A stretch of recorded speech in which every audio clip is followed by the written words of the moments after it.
السلام عليكم. انا عندي مشكله مع شركه تامين السيارات. خذت سيارتي ويطالبوني بمبلغ 10451 ريال.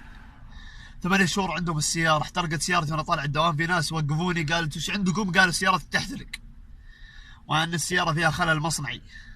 فوقفت انا وطفوها جماعه الخير وما قصروا. فكلمت الدفع المدني قال السياره طافيه. قلت ايه؟ قال كلم المرور يعطيك تقرير ودى التامين. كلمت المرور وجاء كتب لي تقرير.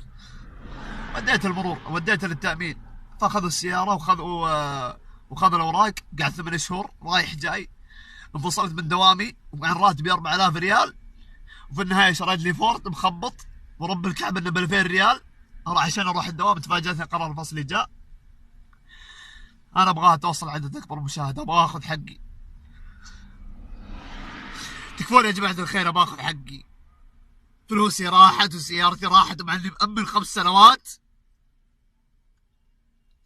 حسبي الله عليكم، تسببتوا في فصلي وتسببتوا في اخذ سيارتي ولا اعطيتوني اياها وتطالبوني بمبلغ. انا ابغاها توصل عدد اكبر مشاهده ورب الكعبه انه فورد مخبط. ابغاها توصل عدد اكبر مشاهده.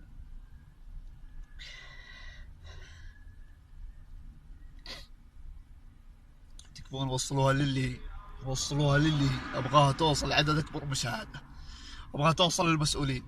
تكفون يا جماعه الخير، انا ناصيكم. تكفون، انا ناصيكم.